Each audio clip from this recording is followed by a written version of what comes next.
Ang nag-iisang cowboy ay sanay sa katahimikan, pero isang gabi may kakaibang mga tunog na bumasag sa pagkatiwangwang.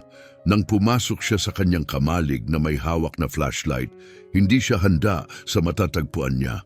Humawi ang sinag ng ilaw sa mga anino. Napahinto si Ernesto. Sa pinakamalayong sulok, nakasiksik sa pagitan ng mga bayong ng dayami, 3 pares ng mata ang nakatitig sa kanya.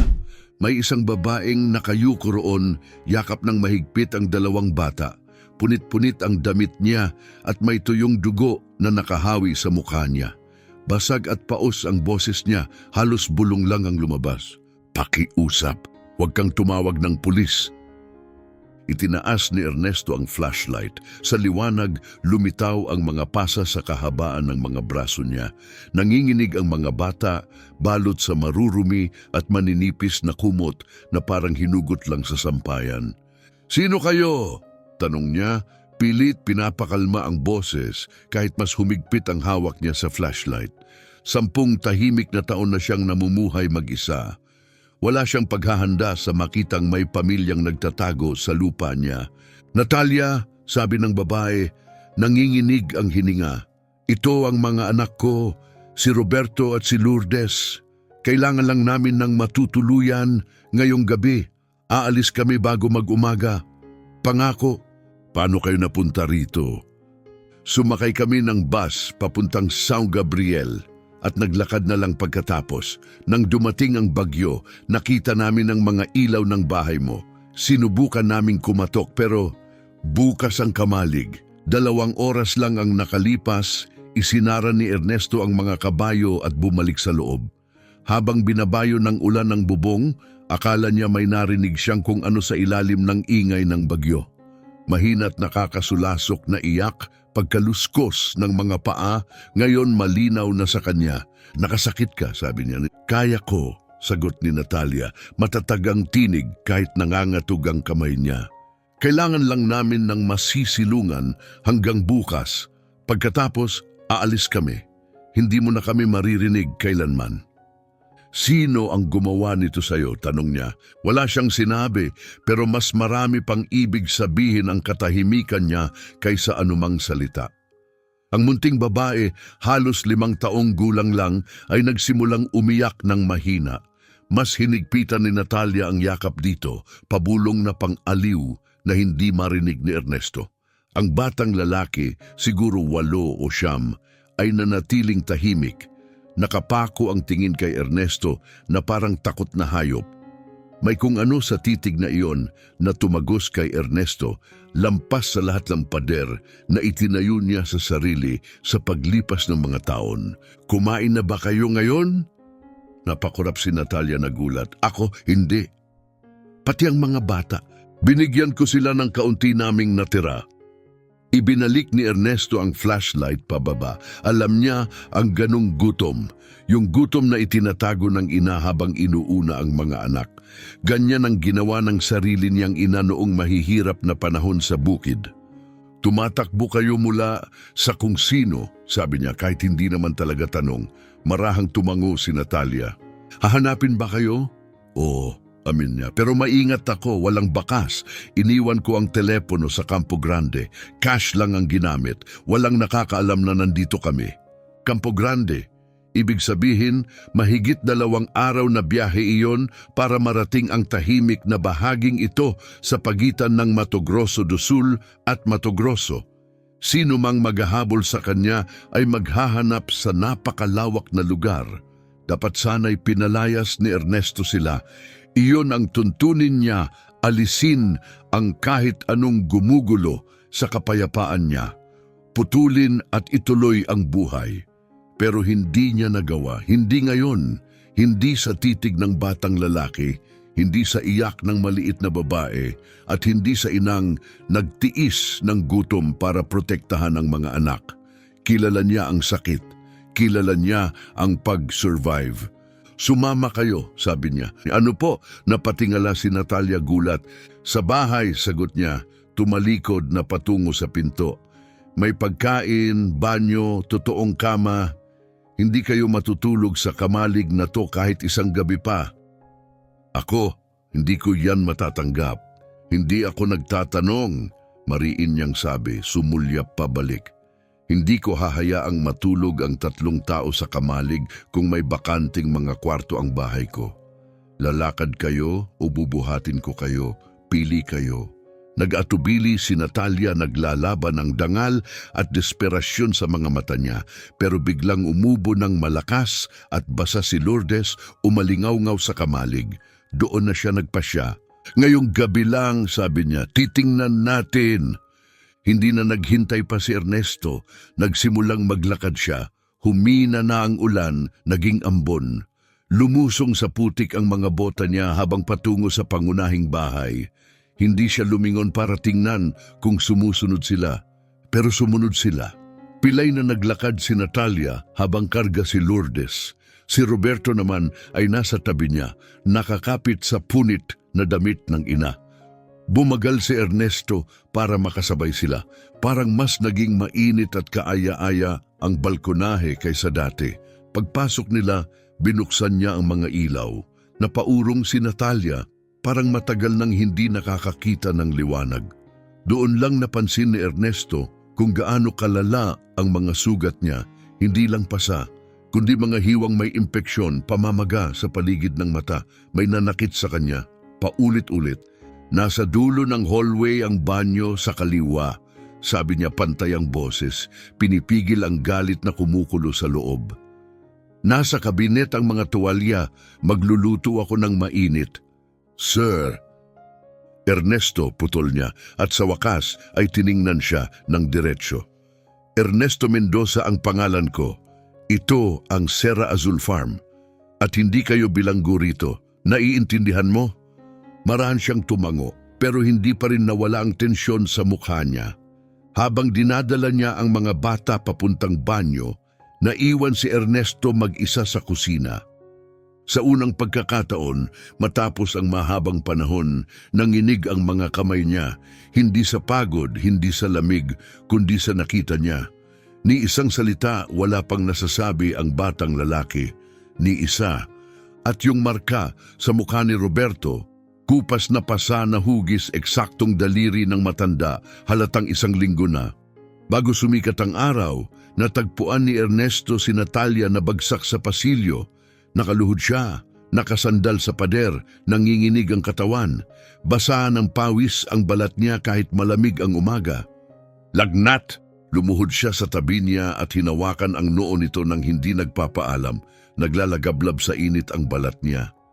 Gaano ka nakatagal ng ganyan? Ayos lang ako, pabulong niyang sabi, habang pilit tumatayo at muntik pang bumagsak muli. Kailangan kong kunin ang mga bata at hindi ka pupunta kahit saan, sabi ni Ernesto. Hinawakan siya bago siya tuluyang bumagsak. Binuhat niya si Natalia, mas magaan siya kaysa dapat. Ilang pagkain kaya ang nilaktawan niya para sa mga anak?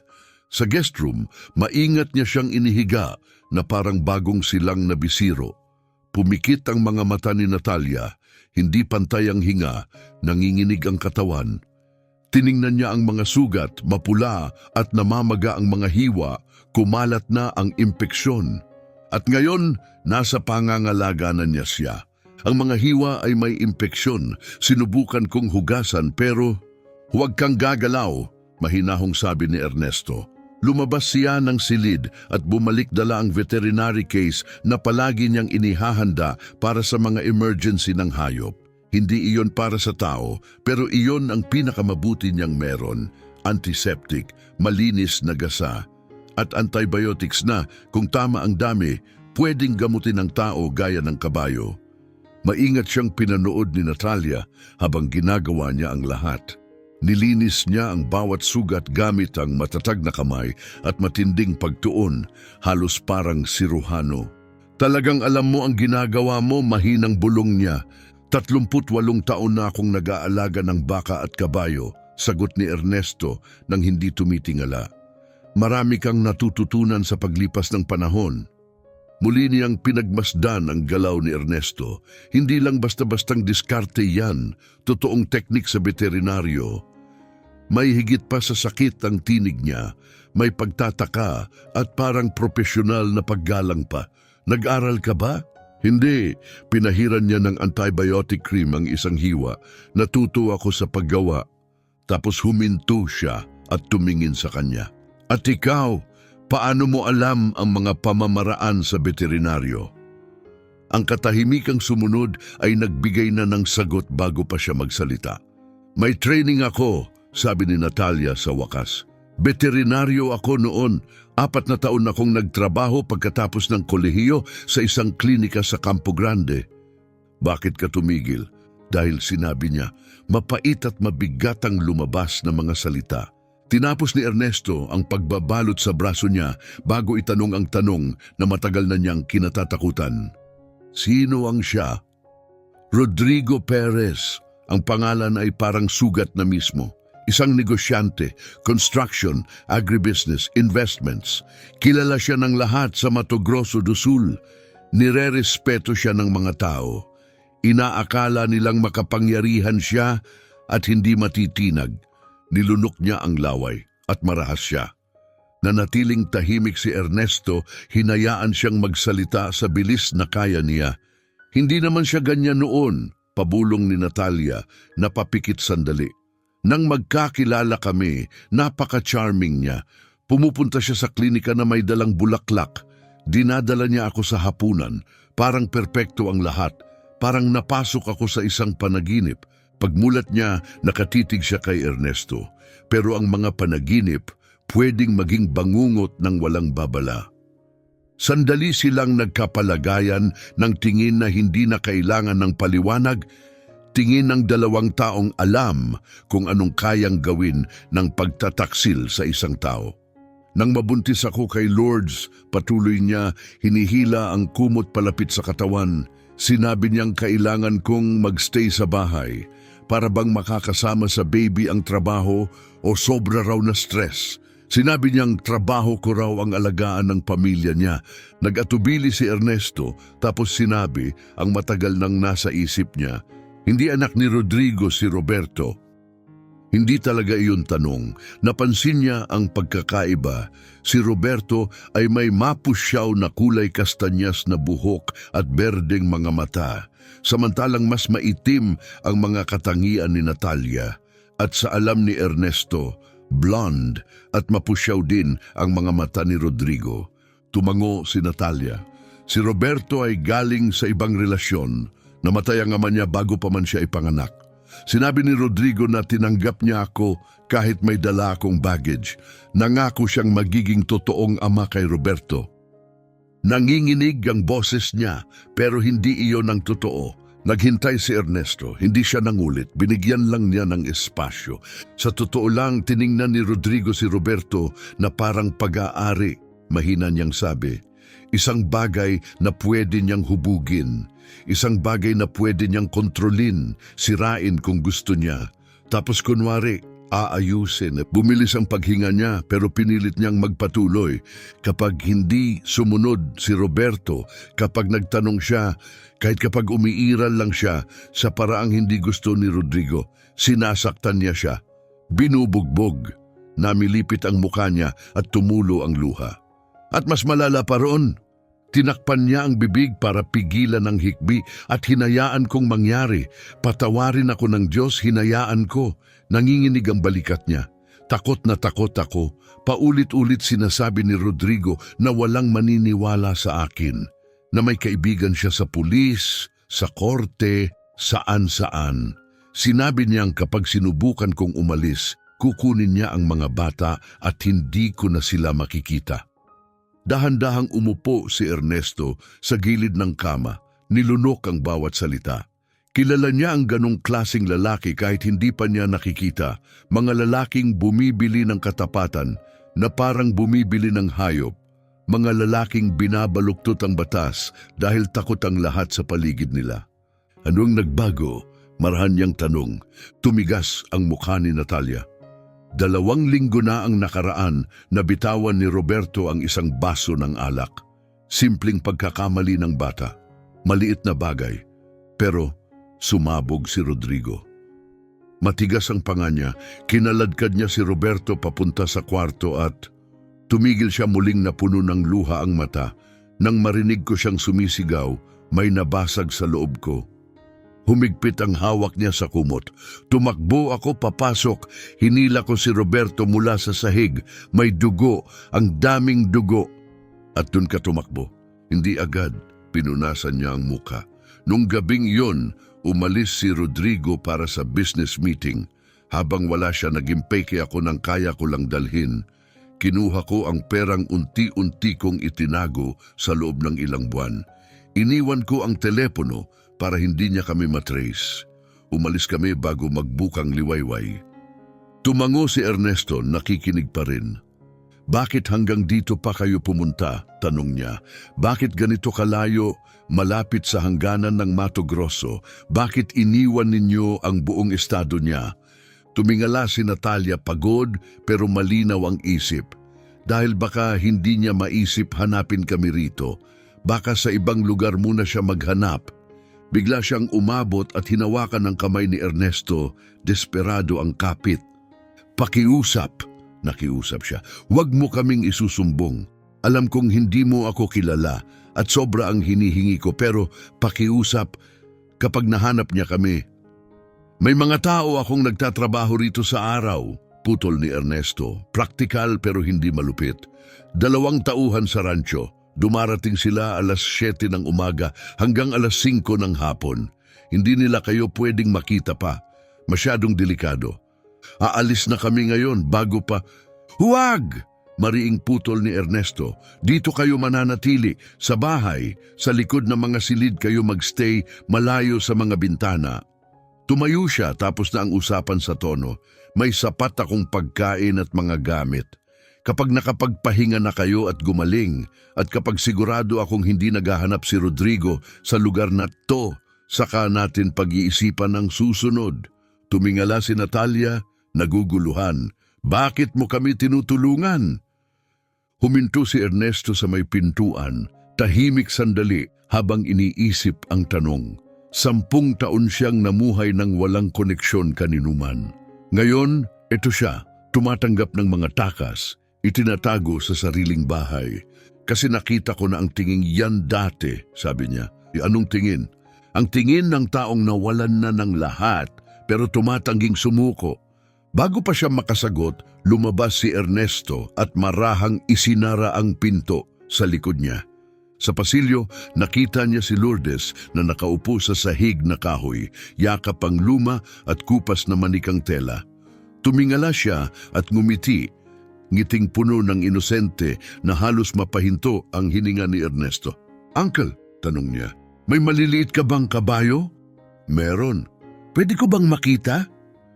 Kapag mas magaling na si mama mo, tahimik na nakatayo sa malapit si Roberto, nakasandal sa bungad ng pintuan ng silid. Hindi pa rin siya nagsasalita mula nang dumating.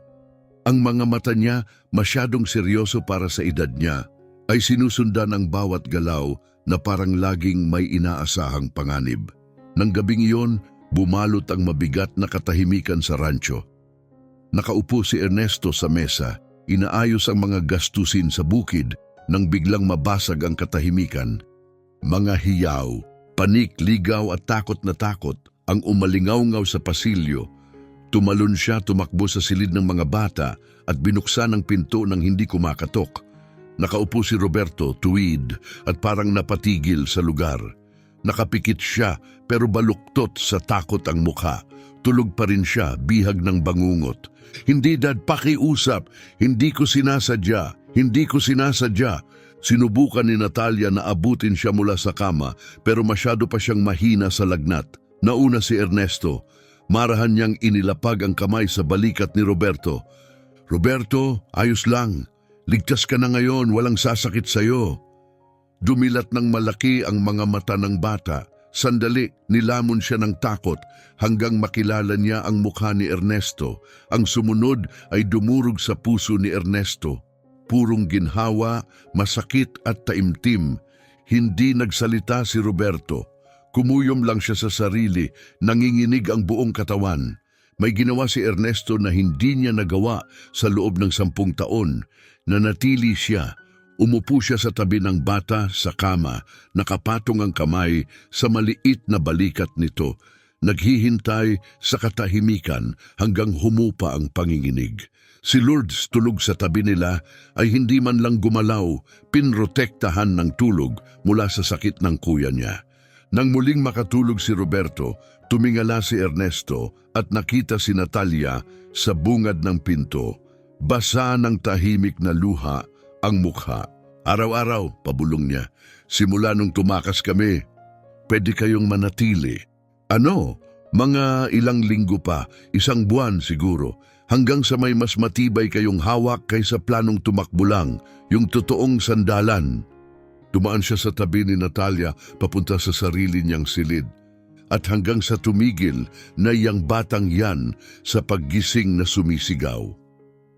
Isinara niya ang pinto sa likod niya bago pa siya lamunin ng pasasalamat sa luha ni Natalia at magduda siya sa desisyon niya. Sa loob ng 10 mahabang taon, nabuhay si Ernesto sa likod ng matataas na pader, sa paligid ng bahay niya at sa loob ng puso niya. Pero ngayon, sa loob lang ng ilang araw, 2 sirang bata ang giniba ang mga pader na yon nang hindi man lang sinasadya. Kinabukasan, ang tunog ng pick-up truck ay agad nagpatago kay Natalia sa likod na silid. 2 linggo ng pamumuhay sa pagtatago ang nagpatalas sa pakiramdam niya.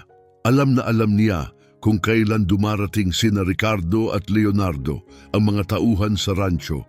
Eksaktong 7:00 ng umaga at alam niyang umaalis sila ng eksaktong 5:00 ng hapon. Sa mga oras na iyon, nagiging hindi nakikita si Natalia. Tahimik, maingat, laging handa. "Magandang umaga, boss!" Bati ni Ricardo kay Ernesto pagpasok nito sa kuwadra. Yung bakod sa hilagang pastulan, sira na. Kailangan ng ayusin. "Titingnan ko mamaya," sabi ni Ernesto. Pantay ang boses pero tensyonado ang balikat. Hindi siya sanay magsinungaling at halata iyon. Tinitigan siya ng matagal ni Leonardo. "Ayos ka lang ba, sir?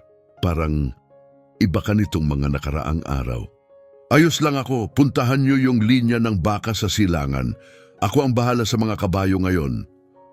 Nagpalitan ng tingin ang 2 lalaki pero wala nang sinabi. Kilala nilang pribado si Ernesto. Ilang linggo nang mas tahimik pa kaysa dati ay hindi agad magdudulot ng malaking hinala. Nang tuluyang mawala ang pick-up sa daang lupa, saka lang nailabas ni Ernesto ang hiningang kanina pa niya pinipigil. "Nakaalis na sila?" Marahang lumabas ang boses ni Natalia mula sa likod na pinto. "Sa ngayon," sagot niya habang humaharap sa kanya, pero nagiging mapagmasid na si Ricardo. "Hindi natin maitatago magpakailanman." "Alam ko," sabi niya. Pumasok siya sa kuwadra, mas kumpiyansa na ang kilos kaysa dati.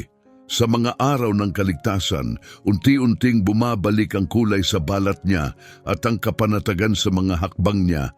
Hindi na siya napapaurong sa bawat anino. "Pero ngayong araw, pwede ba akong tumulong?" Nagatubili si Ernesto. Ang pagpayag na magtrabaho siya ay may ibig sabihin na hindi pa niya tuluyang inaamin, na hindi na siya basta pansamantalang bisita. Yung inahing kabayo sa stall 3 may problema sa paa, namamaga ang litid. Kuminang ang mga mata ni Natalia. Iyon ang unang totoong kislap na nakita niya sa mga mata ni Natalia mula nang dumating siya. Habang sinusuri ni Natalia ang nasugatang paa ng kabayo, matatag ang mga kamay niya pero maingat. Dahan-dahan niyang pinisil ang namamagang litid. Sinuri ang init nito at tinest ang galaw. Bawat kilos ay nagpapakita ng karanasan niya, hindi lang dahil sa practice, kundi dahil sa tunay na training at pag-aaral. "May tendonitis siya," kalmado niyang sabi. "Hindi masyadong malala, pero kailangan gamutin." Tumingin siya kay Ernesto ng diretso. "May anti-inflammatory ka ba? Pinakamabuti sana ang phenylbutazone." "Meron ako," sagot ni Ernesto at kinuha ang gamot. Pinanood niya kung paano mabilis na kinwenta ni Natalia ang tamang dosage sa isip. Kahit 3 taon na siyang malayo sa propesyon, matalas pa rin ang kaalaman niya. Ibinigay ni Natalia ang iniksyon ng may ginhawa at kumpiyansa. Nagbabasa pa rin ako noon, mahina niyang sabi. Tuwing wala si Rodrigo sa bahay, nagtatago ako at nagbabasa ng veterinary journals, mga artikulo tungkol sa bagong paggamot. May mga notebook akong itinago ng malalim sa aparador. Hindi ba delikado yon? Tanong ni Ernesto. Iyon na lang ang natira sa akin? Sagot niya, hinahaplos ang leeg ng inahing kabayo. Kinuha niya ang trabaho ko, mga kaibigan ko, kalayaan ko, pero hindi niya kayang kunin ang alam ko. Kaya hinawakan ko yon na parang kayamanan, na parang balang araw. Nag-atubili siya. Balang araw, baka makabalik ako sa pagiging ako ulit. Mas naintindihan siya ni Ernesto kaysa sa alam nito. Siya man may mga piraso ng sarili na itinabi matapos masaktan, maliliit na bahagi ng lalaking siya noon bago niya itinayo ang mga pader niya. May iba pang kabayong kailangan ng tulong, sabi niya. Hindi yun formal na alok. Pero para kay Natalia, parang ganun ang dating. Ngumiti siya. Ilang oras silang nagtrabaho ng magkasama. May sigla at direksyon na ulit ang kilos niya. Mas tuwid ang tindig. At paminsan-minsan, humuhuni pa siya habang nag-aasikaso. Uncle Ernesto, sigaw ni Lourdes habang tumatakbo papasok sa kwadra, walang pakialam sa bilin ng ina niyang manatiling nakatago. Tingnan mo to! Sigaw niya, iwinawagayway ang lukot na papel. Kinuha ni Ernesto, drawing iyon ng bata, baluktot na kabayo, malaking dilaw na araw, isang bahay at 4 na stick figure sa ilalim. Iyan tayo, proud na sabi ni Lourdes. Ikaw, si Mami, ako at si Roberto. May kung anong bumigat sa dibdib ni Ernesto. Gumuhit si Lourdes ng pamilya at isinama siya. Ang ganda, sabi niya. Pwede mo bang idikit sa ref? Ginagawa yun ni Mami sa mga drawing ko, pero dito, wala pang nakadikit. Binuka ni Natalia ang bibig, marahil para paalalahanan ng mahinahon ang anak na huwag basta umasa. Pero nauna si Ernesto. Ididikit ko. Nagliwanag ang mukha ni Lourdes sa tuwa, parang kayang sindihan ng buong estado. Sa pinto ng kwadra, tahimik na nanonood si Roberto. 2 linggo na at ni isang salita, hindi pa rin siya nagsasalita. Pero may kakaiba ngayon. Nakatitig siya sa batang bisiro sa likurang kwadra. Tinitigan lang, tahimik, kalma. Gusto mong lumapit? Mahinang tanong ni Ernesto. Tumingin si Roberto sa nanay niya. Tumango si Natalia ng may tahimik na paghikayat. Maingat na humakbang si Roberto, parang baka gumuho ang sahig sa ilalim niya.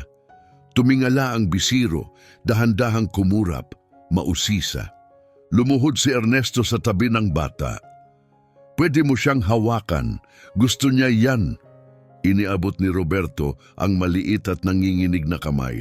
Dumampi ang mga daliri niya sa malambot na balahibo ng bisiro.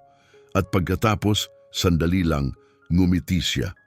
Hindi malaki, maliit lang na kurba ng labi. Pero totoo, tinakpan ni Natalia ang bibig niya habang kumikislap ang luha sa mga mata. Nanikip ang lalamunan ni Ernesto. 3 araw pa lang siya, bulong niya, ayaw sirain ng sandali. Wala pa siyang pangalan, baka gusto mong tumulong pumili. Tumingala si Roberto kay Ernesto, hindi natakot ang tingin niya, kundi pansin, pagkatiwala, at tumango siya. Maliit lang pero may ibig sabihin, senyales ng paggaling. Ang natitirang araw ay dumaloy sa ritmo na halos parang normal. Nagluto si Natalia ng tanghalian habang tinapos ni Ernesto ang mga ayos sa rancho. Sumunod si Lourdes sa kanya na parang maliit na ipo-ipo, walang tigil sa pagtatanong tungkol sa mga hayop, mga gamit, mga bakod, mga bota, lahat. Nanatili si Roberto malapit sa kwadra ng bisiro, tahimik na nanonood, kalmado. Pagsapit ng 5:00, nang bumalik ang mga tauhan sa rancho, nagkubli muli si Natalia at mga bata sa likod ng mga silid. Nagbigay si Ricardo ng araw-araw na update. Binanggit ni Leonardo na kailangan nilang pumunta sa bayan sa susunod na linggo para mag-restock ng supplies. Ako na lang ang pupunta, mabilis na sabi ni Ernesto. Kadalasan sumasama ang isa sa amin, sagot ni Leonardo. Hindi ngayon. Nagpalitan ng tingin ng dalawa pero hindi na nangulit. Hindi na bago ang pagiging pribado ni Ernesto. Nang mawala ang truck sa mahabang daang lupa, isinara ni Ernesto ang tarangkahan sa harap at bumalik sa bahay. Naabutan niya si Natalia sa kusina, may hinahalo sa kalan. Natuklasan niya ang mga pampalasa na hindi man lang alam ni Ernesto na meron siya. Amoy init ang hangin, amoy bahay na tunay na tinitirhan. Huwag ka nang magluto, sabi ni Ernesto. Gusto ko. Patuloy na hinihiwa ni Natalia ang mga sibuyas nang hindi tumitingala. Binigyan mo kami ng kaligtasan, bubong, pagkain. Ang pinakamaliit na maibabalik ko ay pakikisama. Huminto siya, nakabitin ang kutsilyo sa ere. Pagkatapos tumingin siya sa kanya, talagang tumingin. At sa sandaling yon, may dumaan sa pagitan nila. Isang katotohanang pareho nilang iniiwasan. Hindi na lang ito pansamantala, hindi na lang ito simpleng pagsisilong. May totoong bagay na umuusbong dito, gusto man nilang aminin o hindi. Ernesto! Panimula niya. Umatras si Ernesto, itinago ang sarili sa mga gawain. Kailangang palitan bukas ang benda ng inahing kabayo. Sige, sabi ni Natalia, ramdam ang pag-atras niya. Kaya mo ba? Kaya ko. Nagkasagi ang mga kamay nila habang inaabot ang iisang mangkok. Mabilis lang, hindi sinasadya. Pero parang kidlat ang dumaloy sa hangin. Pareho silang napahinto. Si Natalia ang unang umatras. Pasensya, wag mo nang... Kailangan ko, putol niya, mariin. Bumalik siya sa paghiwa, medyo mas madiin kaysa kanina. Sobrang bait mo. Hindi ko pwedeng ipagkamali ang kabaitan sa... Hindi niya tinapos ang pangungusap. Sa ano? Tanong ni Ernesto, pero hindi siya sumagot. Nang gabing iyon, nakahiga si Ernesto at gising na gising, nakatitig sa kisame. Sa unang pagkakataon sa loob ng isang dekada, hindi na tahimik ang bahay. Narinig niya ang marahang yabag, si Lourdes na nagtatakbo sa pasilyo. Narinig niya ang mahina at banayad na paghuni ni Natalia habang pinapatulog ang mga bata. Buhay. May buhay ulit sa bahay niya at mas kinatakutan niya iyon kaysa sa pagkakaisang dati niyang niyayakap. Dahil ang mga taong puno ng buhay, umaalis din sa huli. Alam na alam niya yon. At kapag nakahanap si Natalia ng mas ligtas na lugar, kapag nakausad na siya, dadalhin niya ang buhay na iyon. Iiwan siyang mag-isa ulit. Pero ngayon, alam na niya kung ano mismo ang mawawala sa kanya. Nakatitig si Ernesto sa kalendaryo sa kusina, sinusundan ng daliri ang mga araw na may markang X. 32 araw mula nang makita niya ang isang babae at 2 batang nagtatago sa kamalig niya. Mula nang mabiyak ang tahimik niyang mundo. At ngayon, tinamaan siya ng katotohanan na parang bagyo. Ayaw niyang umalis sila. Mula sa burol, pinanood niya si Natalia habang ginagamot ang isang guya sa timog na pastulan. Kumpiyansa ang mga kamay, kalma at banayad ang boses. Sa malapit, sumasayaw si Lourdes sa matataas na damo, humahabol ng mga paru-paro. Nakatayo si Roberto sa gilid, tahimik pero hindi na naninigas sa takot. Boss! Si Ricardo yon. Lumingon si Ernesto at nakita ang tauhan niyang papalapit. Mababa ang boses, seryoso ang mukha. Pwede ba tayong mag-usap? Tungkol saan? Nagbago ka. Maingat na sabi ni Ricardo, sa mabuting paraan, hindi ka na masyadong sarado. Nanatiling tahimik si Ernesto, pero mas protektado mo rin ang bahay, hindi ka na kasing kaswal, napapansin namin. Sumulyap si Ricardo sa pastulan kung saan nakatayo si Natalia. May babae at mga bata dito sa rancho. Nanigas si Ernesto. Nakita namin ng maliliit na damit sa sampayan. Narinig ang tawa sa umaga kapag maaga kaming dumadating. Hindi mo ito natatago ng kasing ayos ng akala mo. Ricardo, Hindi ako nagtatanong, putol ni Ricardo, at hindi ako magsasabi kahit kanino. Inilagay niya ang matatag na kamay sa balikat ni Ernesto. Pero mag-ingat ka, kung nagtatago sila may dahilan. At ang ganyang klase ng problema, laging dumarating ang gulo sa huli. Umalis siya bago pa makasagot si Ernesto. Nang gabing yon, matagal nang tulog ang lahat. Pero gising pa rin si Ernesto, umuukil-kil sa isip ang babala ni Ricardo. At saka nangyari yon, isang matinis na hiyaw ng kabayo ang bumasag sa gabi. Mataas ang tono, puno ng sakit, puno ng pagmamakaawa. Tumayo si Ernesto sa isang iglap, kumaripas papunta sa kuwadra. Hindi mapagkakamalian ng tunog, halo ng panik at matinding kirot. Pagpasok niya, nakahandusay si Luz, ang buntis na inahing kabayo, tagilid, basa na basa ng pawis ang katawan. Nakangiwi sa pagdurusa ang mga mata. Nanganganak siya pero may mali. Natalia, sigaw ni Ernesto, tinabas ang katahimikan. Ilang sandali lang nandyan na siya, nakayapak, gusot ang buhok, kalahating nakatali ang roba. Hindi na siya nagtanong. Ano yon? Si Luz! Tiningnan ko, mali ang posisyon ng bisiro. May problema. Pumasok siya sa stall nang walang pag-aalinlangan, lumuhod sa tabi ng inahing kabayo at agad kumilos. Gumalaw ang mga daliri niya ng may layunin, sinusuri ang pagkakaayos at presyon. Hinawakan ni Ernesto ang ulo ng kabayo, pabulong na kinakalma ito. Breech birth, mabilis na sabi ni Natalia. Paa sa likod ang nauuna. Tumingala siya, nakatitig ng diretso kay Ernesto. Kapag hindi natin naituwid ang bisiro, mamamatay silang dalawa. Sabihin mo kung anong gagawin ko. Nagawa mo na ba to dati? Tanong ni Ernesto. Mabilis ang hininga. 3 beses, sagot ni Natalia. 2 ron naging maayos ang ending. Kung ganon ikaw ang mangunguna, susundin ko ang mga utos mo. Itinaas niya ang manggas. Sa posisyon ng bisiro, kailangan mong ipasok ang kamay at iikot ang mga harapang paa papunta sa unahan. Gagabayan kita hakbang-hakbang. Ikaw ang gagawa. Alam na yan ng kamay mo. At sa isang iglap naging koponan sila. Nagsalita si Natalia ng kalmado pero may autoridad. Ipinapaliwanag kung nasaan ang mga bahagi, ano ang mararamdaman at saang direksyon dapat igalaw. Sumunod si Ernesto sa boses niya, ginamit ang lakas na may halong pag-iingat. Ginabayan ang katawan ng inahing kabayo gamit ang masilang puwersang kailangan para sa pagsagip. Humiyaw si Luz at pumalag, mahigpit ang mga kalamnan sa sakit. Konti na, sabi ni Natalia na nakakuyom ang panga, tumutulo ang pawis sa mukha. Igalaw mo ng 5 sentimetro pa kaliwa, ayan. Ngayon, dahan-dahan mong hilahin kapag umiri siya. Bawat segundo ay parang humahaba.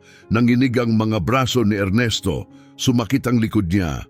Pero pagkatapos, may gumalaw. Nararamdaman niya, nakuha ko na siya! Hayaan mo na siyang tapusin. Umiiri ulit si Luz. 10 minuto ang lumipas, bumagsak sa dayami ang basang-basa at nanginginig na bisiro. Maliit, madulas, humihinga, buhay, perpekto. Bumagsak si Ernesto pahiga sa sahig, nanginginig ang mga kamay sa adrenaline at pagod. Umupo rin si Natalia sa tabi niya, nanginginig din, basa sa luha ang pisngi. Nagawa natin, tumawa siya, hingal na hingal at puno ng tuwa. Totoong nagawa natin. 2 buhay ang nailigtas mo ngayong gabi. Hindi, sabi niya, bumaling sa kanya, nasisinagan ng ilaw ng flashlight ang mga mata niya. Nailigtas natin, magkasama, kailangan ko ang mga kamay mo. At kailangan ko ang kaalaman mo. Ngumiti siya, pinagtulungan natin. Tapos, nang hindi nag-iisip, hinalikan niya siya.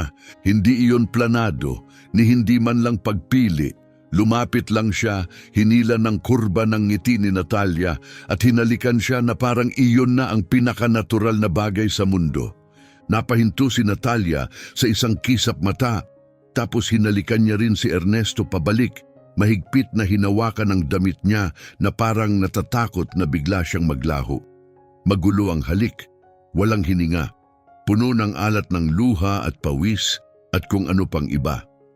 Pag-asa, yung uri ng pag-asang pabulong na nagsasabi, baka may mas hihintay pa pagkatapos ng sakit. Nang maghiwalay sila, hingal na hingal pareho. Huwag kang mag-sorry, mabilis niyang sabi, nakadikit ang noo sa noo niya. Pakiusap, huwag kang mag-apologize para doon. Hindi ko gagawin. Natawa si Natalia nang nanginginig. Gusto ko na yang gawin simula pa nung 2 linggo. 2 linggo lang.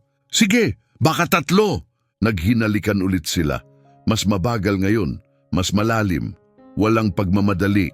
2 taong nilalasap ang sandaling hindi nila inakalang mararanasan pa.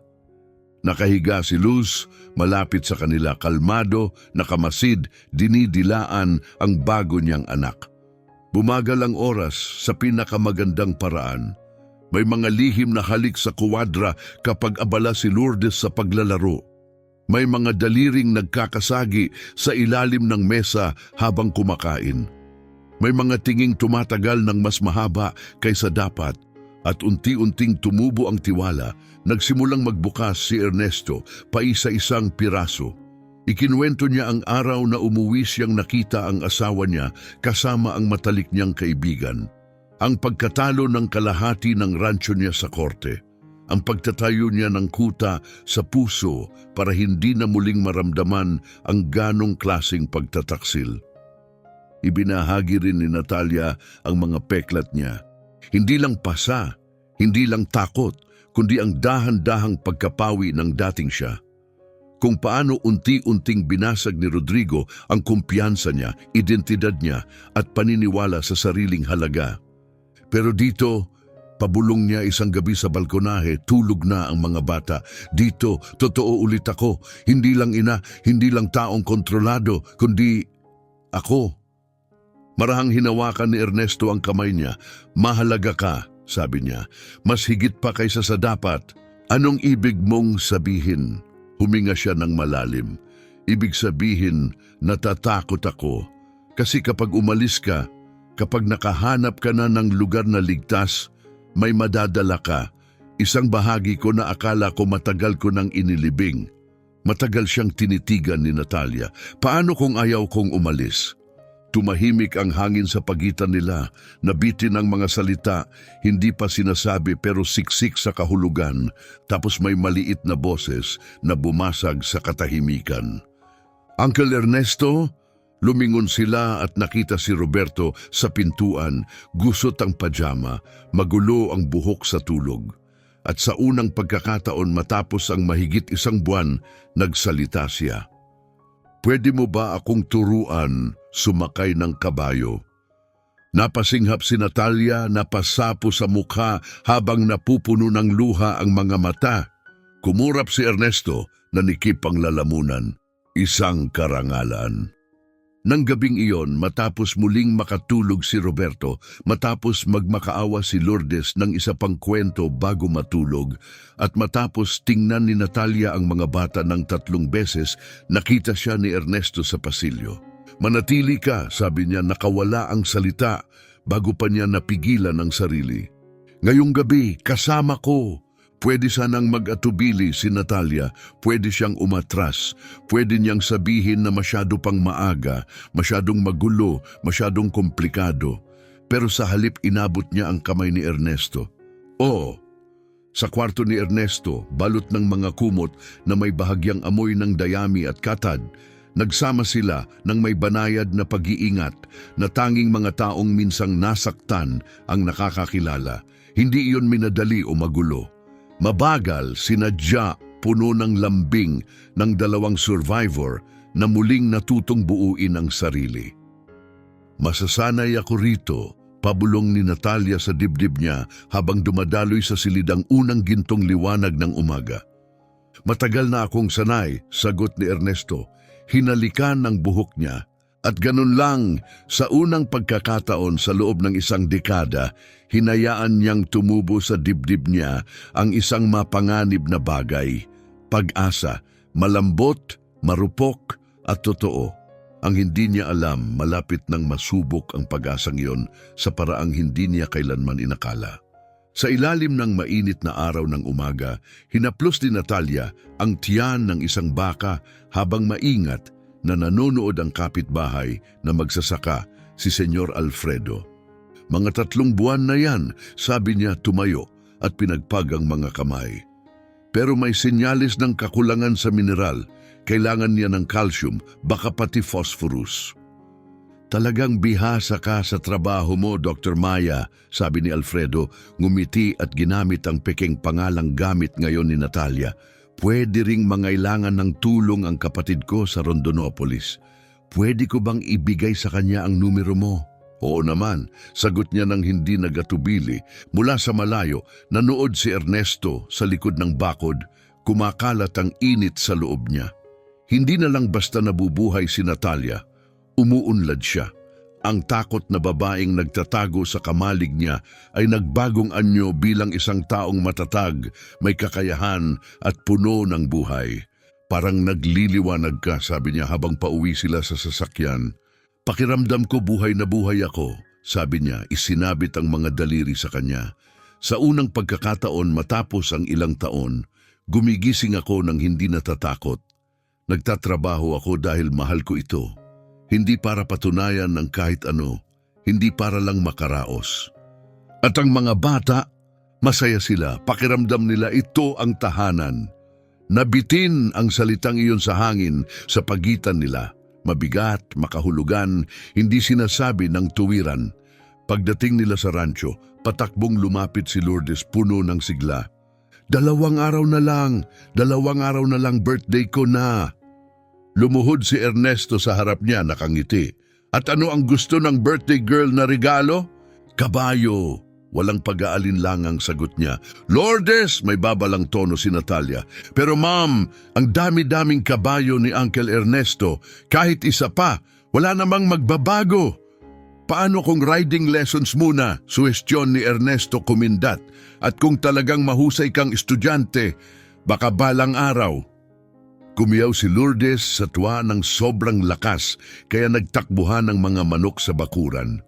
Nakatayo si Roberto sa bungad ng kuwadra, nanonood gaya ng dati, tahimik, mapagmasid. Nagsasalita na siya ngayon, maiikling pangungusap dito at doon, pero ang katahimikan pa rin ang ligtas niyang lugar. Pwede ba akong tumulong sa party? Mahina niyang tanong. Kailangan ko ng in-charge sa dekorasyon, sagot ni Ernesto. Kaya mo yon. Tumango si Roberto maliit pero tiyak. Nang gabing iyon, matapos makatulog ang mga bata, inilatag ni Ernesto ang mga papel at bolpen sa mesa ng kusina. Hindi na siya nagplano ng ganito sa loob ng maraming taon, pero heto siya, nagsusulat ng mga recipe ng cake at gumuguhit ng mga lobo sa lumang papel. Hindi mo kailangang gawin lahat to, sabi ni Natalia, yakap siya mula sa likod. Gusto ko, sabi niya, pinatong ang mga kamay sa ibabaw ng kamay niya. Deserve ni Lourdes to. Deserve din yung lahat. Ernesto, tungkol sa pananatili namin dito, hindi. Humarap siya sa kanya, kinapa ang magkabilang pisngi niya. Hindi ngayong gabi. Ang gabing ito ay para sa pamilya, para sa saya. Lahat ng iba pwedeng maghintay. Yumuko si Natalia para halikan siya at hinalikan niya rin pabalik. Pero sa pagkakataong ito, may mapait siyang nalasahan, luha. Luha na hindi man lang namalayan ni Natalia, nagmaneho si Ernesto papuntang Alto Araguaia, 3 oras na biyahe para kunin ang mga espesyal na bagay na hiningi ni Lourdes. Mga lobo, dekorasyon, pati isang partikular na laruan na kabayo. Paglabas niya ng toy store, may bagay na pumigil sa kanya na parang binuhusan ng malamig na tubig. Isang papel na ipinako sa poste, isang litrato, isang pangalan. Mukha ni Natalia ang nakatitig sa kanya, nakangiti sa lumang larawan. Walang pasa, walang sugat. Nakatali ang buhok sa paraan na hindi na niya nakitang ganoon mula nang dumating siya. Missing. Natalia Lopez wanted for kidnapping 2 minors, considered mentally unstable and dangerous. Last seen fleeing from Campo Grande. If seen, report immediately. Reward, 50,000 reais. Naglabo ang paningin ni Ernesto. Nanginig ang mga kamay niya habang pinunit niya ang poster at hinila pababa. Ilan pang ganoon ang nasa paligid. Ilang tao na ang nakakita. Ang sama, no? Casual na sabi ng isang matandang babae sa tabi niya. Kawawa naman yung lalaki. Sabi nila may problema raw siya sa isip. Na ospital na ng ilang beses. Tapos kinuha niya yung mga bata at biglang nawala. Hindi makapagsalita si Ernesto. Dali-dali siyang bumalik sa truck. Kumakabog ang dibdib. Hawak ang gusot na flyer sa kamay. Sa malapit na istasyon ng pulis, pinilit niyang manatiling kalmado habang pumasok siya at nagtanong tungkol sa kaso. Ang opisyal sa desk, isang batang lalaking mukhang antok na antok, ay hindi nag-atubiling magsalita. Oo, kaso yan ni Rodrigo Perez. Sa lokal na istasyon, hindi nagpaligoy-ligoy ang opisyal. Malaking negosyante mula sa Campo Grande, sabi niya nang parang wala lang. Nawala ang ex niya kasama ang mga bata mga 6 na linggo na ang nakalipas. Nakakuha siya ng emergency na hatol sa kustodiya. Nagpresenta ng psych evaluations, mga dokumentong nagsasabing hindi siya stable. Minarkahan ng hukom bilang top priority. Psych evaluations? Tanong ni Ernesto, pilit pinananatiling pantay ang boses. Isang private psychiatrist ang pumirma. Sabi, may mga violent outbursts daw siya, may mga issue sa mental health. Desperado raw ang lalaki na maibalik ang mga anak bago pa siya gumawa ng kung anong drastic. Bawat salita ay tumama kay Ernesto na parang suntok. Mga kasinungalingan, makintab, may tatak, at binihisan ng opisyal na papel. Gaano nakatagal nakapaskil ang mga poster? 2 linggo sa Campo Grande at mga kalapit na bayan. Nagsimula pa lang kaming magdikit dito 3 araw na ang nakalipas.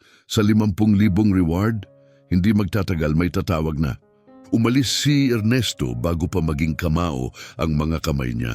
Impyerno ang biyahe pauwi sa rancho. Sa bawat kilometrong lumilipas, lalo siyang nilalamon ng panik. Hindi lang pala hinahabol ni Rodrigo sila dahil sa obsesyon. Nasa panig niya ang mga korte, pulis at mga pirma. Hindi na ito pribadong usapin, ganap na itong pangangaso. At 50,000 reais, ganyang pera kayang pag-awayin ng magkapitbahay. Pagdating niya sa dapitapon, naiwan na lang sa truck ang mga gamit para sa party. Nakalimutan na. Pumasok siya sa bahay at huminto sa bungad ng kusina. Nagluluto ng cookies sina Natalia at Lourdes. Tawa, harina, init, larawan ng kapayapaan, ng pamilya. At pakiramdam ni Ernesto masusuka siya. Ang tagal mo, sabi ni Natalia, nakangiti. Tumakbo si Lourdes at niyakap siya, naiwan sa pantalon niya ang marka ng harina. Dinala mo ba yung mga lobo? Nasa truck, kukunin ko. Nakunot ang noo ni Natalia. Ayos ka lang? Kailangan nating mag-usap, sabi niya, naninikip ang boses. Pagkatapos, makatulog ang mga bata. Naglaho ang ngiti sa mukha niya sa pagbabago ng tono. Torture ang sumunod na ilang oras. Nakipaglaro siya kay Lourdes. Tinulungan si Roberto sa puzzle. Ngumiti, tumawa, nagkunwari. Pero kita ni Natalia, hindi siya nalinlang. Nakasunod ang mga mata niya kay Ernesto. Hinahanap ang katotohanan sa likod ng katahimikan niya. Nang tulog na ang mga bata, nagkita sila sa sala. Silang 2 lang, inabot niya ang gusot na poster. Mas masakit pa sa inaasahan ni Ernesto ang makita kung paano ito binasa ni Natalia. Namutla siya, nanginginig ang mga kamay habang nanginginig ang papel sa hawak niya. Custodia, mental instability, medical proof, pabulong niya. Tapos tumawa siya, mapait at hungkag. Ginawa niya. Talagang ginawa niya. Ginawang kasinungalingan ng totoo. May pirma pa ng gobyerno. Natalia, yung reward. 50,000. Dahan-dahan siyang tumingala. Mas malaki yan kaysa kita ng karamihan dito sa 1 taon. Sa tingin mo hindi nila tayo isusumbong? Na hindi nila ako kikilalanin ngayon tapos bukas tatawag sila sa pulis? Walang nakakakilala sa iyo dito. Hindi pa, mahina niyang sabi, pero makikilala rin. Binitawan niya ang papel sa sahig na parang nakapapasong bagay. Nakita ako ni G. Alfredo kanina. Napansin na ng mga tauhan mo kung gaano ka nagbago. Isang maling salita, isang pagkakamali, tapos na. Kung ganon, hindi na tayo pupunta sa bayan. At kapag lumapit pa ang mga poster, kapag mas tinaasan ni Rodrigo ang pera, kapag may nakakilala sa akin sa isa sa mga bukid na tinulungan ko, nagsimula siyang maglakad-lakad, tumataas ang panik sa boses. Hindi ko pwedeng isugal ang buhay mo, hindi ko pwedeng ilagay sa panganib ang bahay mo, pangalan mo, dahil sa akin, dahil sa mga bata. Sa tingin mo hahayaan kitang umalis? Sabi niya, hinawakan ng mga balikat niya. Sa tingin mo hahayaan ko lang to? Wala kang choice. Laging may choice. Hindi kapag ang isa pang choice ay maaresto ka bilang kasabwat ko. Umiiyak na sabi niya. Wawasakin ni Rodrigo ang sino mang tumulong sa akin. Iyon ang paraan niya para manalo. At hindi ko siya hahayaang manalo sa pamamagitan ng pagsira sa'yo. Kung ganon lalaban tayo, magkasama. Laban sa hukom, laban sa legal na dokumento, laban sa lalaking may pera at kapangyarihan. Umatras siya umiling. Hindi ito love story, Ernesto. Totoong buhay ito. Nagmamakaawa ako. Mag-iimpake ako ngayong gabi. Aalis tayo bago sumikat ang araw. Saan kayo pupunta? Hanggang kailan kayo tatakbo? Hanggat kailangan, pumutok niyang sagot. Tapos biglang tinakpan ng bibig, naalala ang mga batang tulog sa kabilang kwarto. Nang magsalita siyang muli, nabasag ang boses niya. Mahal kita. Dapat sana'y saya ang dala ng tatlong salitang iyon, pero pakiramdam ni Ernesto parang pamamaalam. Sa unang pagkakataon matapos ang ilang taon, pabulong niya, mamahalin ko ulit ang taong nagpapaalala sa akin na tao ako. Pero dahil mahal kita, kailangan kong umalis. Dumaan siya sa tabi niya, tuwid ang likod pero nanginginig ang balikat sa bawat hakbang. Nanatiling mag-isa si Ernesto sa katahimikan, nakatitig sa poster sa sahig. Gumuho na naman ang mundo niya, pero mas masahol ngayon. Kasi ngayon, alam na alam niya kung ano ang mawawala sa kanya. Sa kwarto, tiklop ng damit si Natalia habang nanginginig ang mga kamay. Dalawang maliit na backpack sa kama, lahat ng meron sila, muli na namang pinaplastar. Hindi mo kailangang gawin to. Mababa at magaspang ang boses ni Ernesto. Nasa bungad siya ng pinto, puno ng sakit ang mga mata. Kailangan, sabi niya, hindi lumilingon. Kapag tumingin siya, babagsak siya. Iyon lang ang paraan para maprotektahan ka. At sino ang magpoprotekta sa'yo? Sa mga bata. Nakaligtas na kami noon, makakaligtas ulit kami. Pumasok si Ernesto at marahang isinara ang pinto sa likod niya. Hindi pareho ang pag-survive at pag-living. Ikaw ang nagturo sa akin yan. Ernesto, pakiusap. Humarap siya, luha na ang mga mata. Huwag mo nang pahirapan pa itong mas mahirap na nga.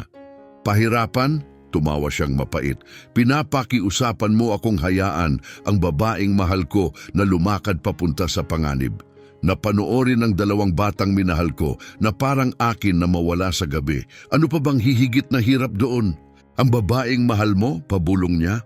Oo, nilapitan niya siya sa dalawang hakbang. Mahal kita. Mahal ko ang paraan ng pagkanta mo sa mga bata sa gabi. Mahal ko ang liwanag sa mukha mo kapag nagtatrabaho ka sa mga hayop. Mahal ko ang lakas mo. Mahal ko ang tapang mo. Mahal ko kung paano ka nakaligtas ng hindi hinayaan ng mundong tunawasakin ka. Ernesto, at mahal ko si Roberto. Mahal ko na sa wakas natututo na siyang magtiwala muli. Mahal ko kung paano niya hinahawakan ang kamay ko kapag natatakot siya. Mahal ko si Lourdes, yung tawa niya, kuryosidad niya, liwanag niya. Hindi naging buhay ang bahay na to sa loob ng maraming taon hanggang dumating siya. Hinawakan niya ang mukha ni Natalia. Kayo ang pamilya ko at hindi ko iniiwan ang pamilya. Pero si Rodrigo, hayaan mong dumating siya, matatag na sabi ni Ernesto, walang pag-alinlangan ng boses. Dalhin niya ang pera niya, koneksyon niya, kasinungalingan niya. Kung iniisip niyang madali kang kukunin mula sa akin, magkakamali siya. at doon tuluyang nawasak si Natalia.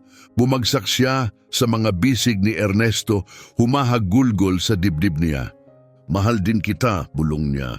Diyos ko, pabulong ni Natalia, basag ang boses. Mahal na mahal kita, masakit na pero ayokong maging dahilan. Isang ugong ng makina ang bumasag sa katahimikan. Pareho silang napatigil. Sumalpok ang liwanag ng headlights sa madidilim na bintana. 2 sasakyan, hindi 3.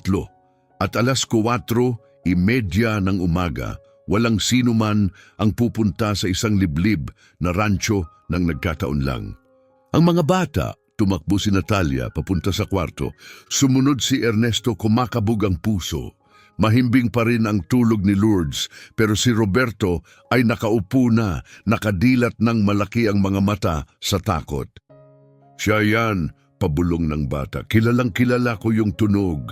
Kotse niya yan. Namumutla si Natalia. Kayo dalawa dito lang sa kwarto. Ilock nyo ang pinto. Huwag kayong lalabas. Kahit ano pa ang marinig ninyo.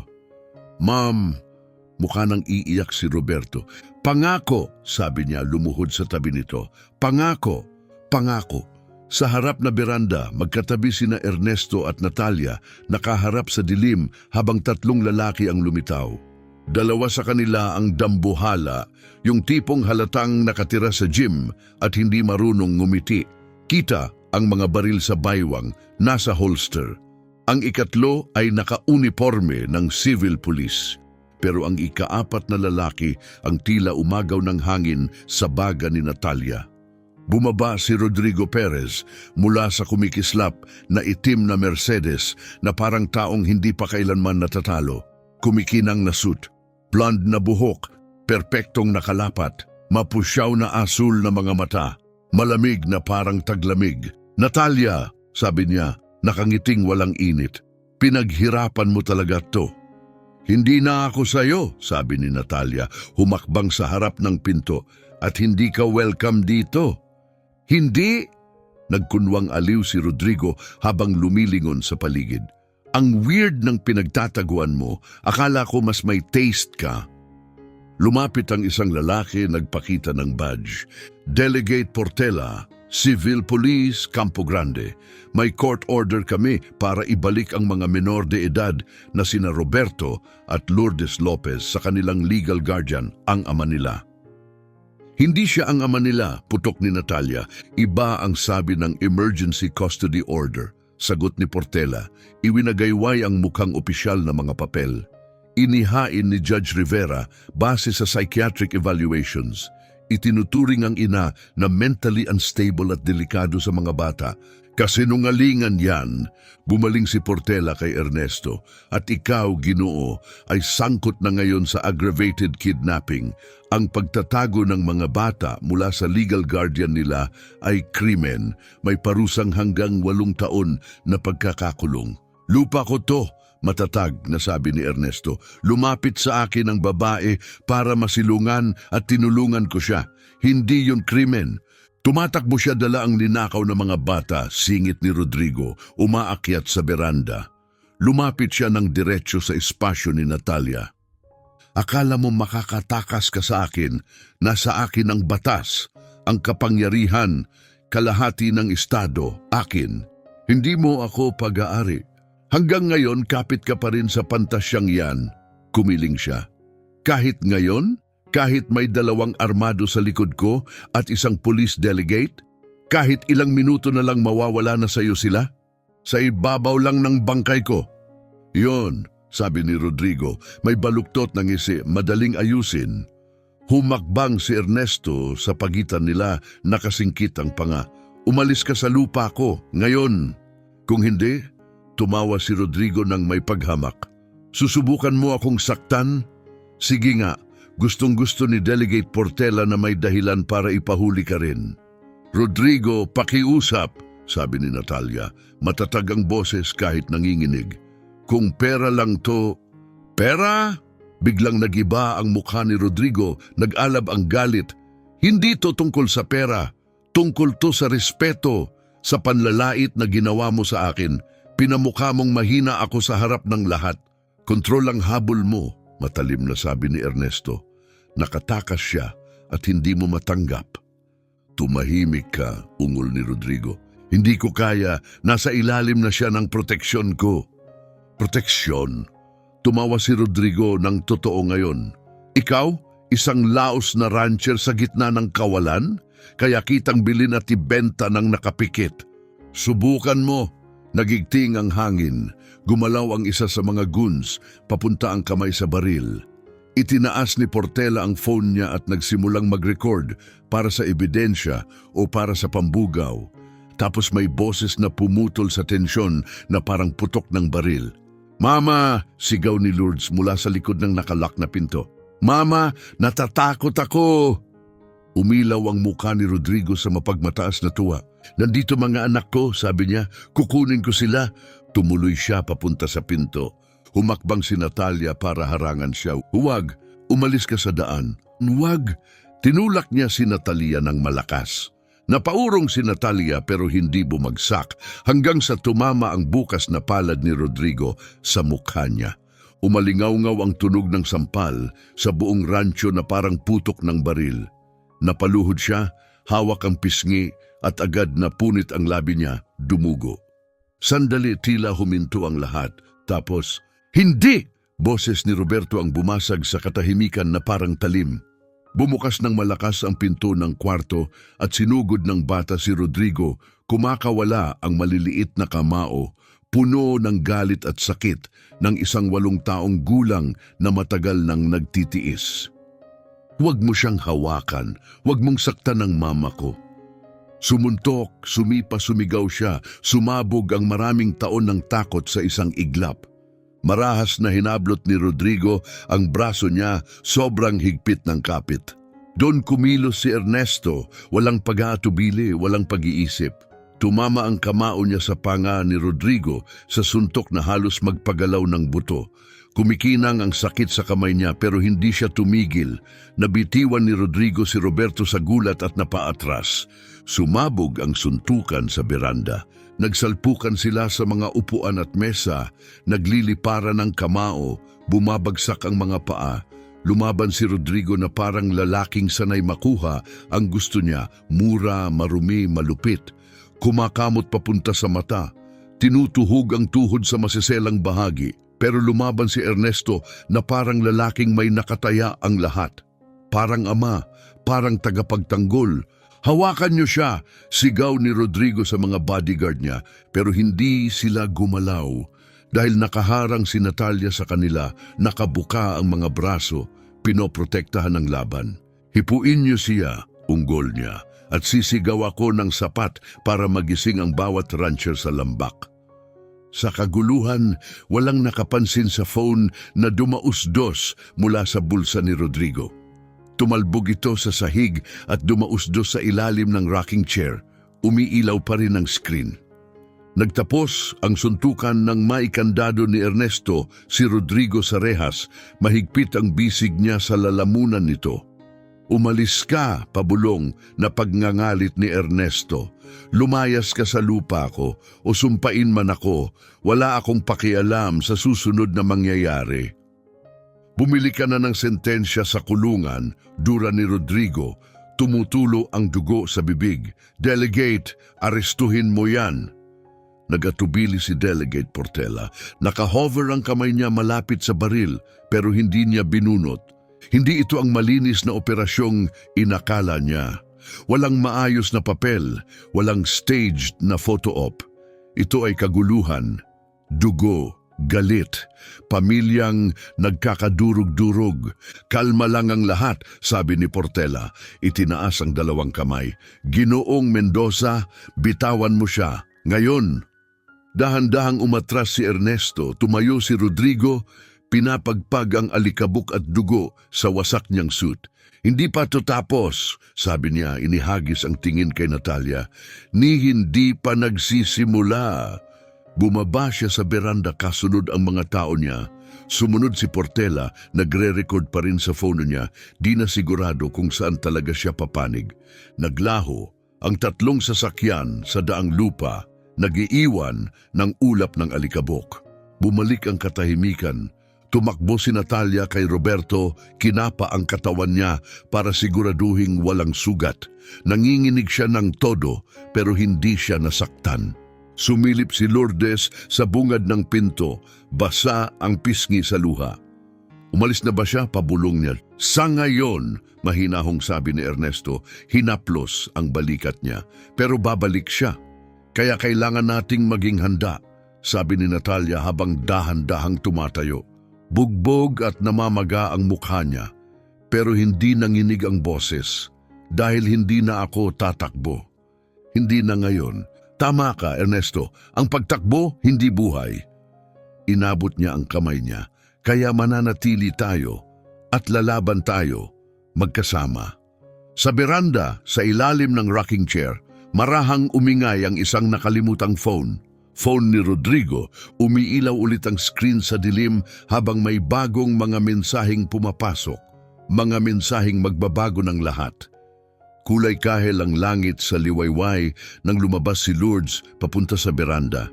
Walang nakatulog. Nakaupo si Natalia, may ice pack sa mukha. Buong gabi, hindi binitiwan ni Roberto ang kamay niya. Paulit-ulit na sinisilip ni Ernesto ang mga bintana, nagbabantay sa posibleng balik ng headlights. Tingnan niyo, yumuko si Lourdes sa tabi ng rocking chair. May phone! Napatigil ang hinga ni Natalia. Lourdes, sandali! Pero napulot na ng bata. Umiilaw ang phone sa kamay niya, naka-unlock pa rin ang screen. Kaninong phone to? Tanong niya. Hindi sumagot si Roberto pero kita sa mukha niya ang sagot. Namutla, nanigas, puno ng pagkilala at takot ang mga mata. Kanya yan, pabulong ng bata. Kay Dad! Dali-daling lumapit si Ernesto, maingat na kinuha ang device mula sa kamay ni Lourdes. Nakabukas ang screen sa isang messaging app. Aktibo pa, nakalogin pa rin. Gaano katagal bago mag-lock? Tanong ni Natalia, lumapit sa tabi niya. Hindi ko alam, ilang minuto, baka mas maikli. Tiningnan niya ang settings, 2-hour auto-lock, wala man lang security, sobrang mayabang. Anong laman? Mabilis na nag-scroll si Ernesto, dumadagundong ang hinlalaki. Mga mensahe, dose-dose ng mensahe. At pagkatapos, Delegate Portela, binasa niya ng malakas. Transfer confirmed, 25,000. Yung isa pang usapan natin, tapos na.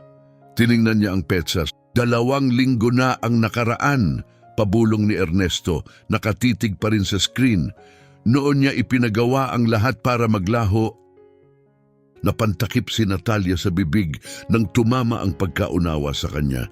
Nag-scroll pa siya, mas marami pang mensahe. Isang contact na nakasave lang bilang Judge F. Case dismissed as requested, awaiting the usual compensation. May kasunod na mga litrato, malalabo, kuhang-kuha sa pagmamadali, mga dokumento, kontrata, mga public bid na may malalaking halaga, naka-encircle, mga insider deal na milyon-milyon ang halaga.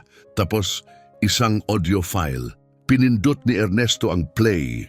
Bumuhos sa beranda ang boses ni Rodrigo, kalmado, mayabang at nakakikilabot na malinaw. Kailangan kong maihanda mo ang mga papel para sa involuntary commitment. Hindi, syempre, hindi siya pipirma. Kaya gusto ko ng doktor na magsasabing nagkaroon siya ng psychotic break. Magkano? 50,000?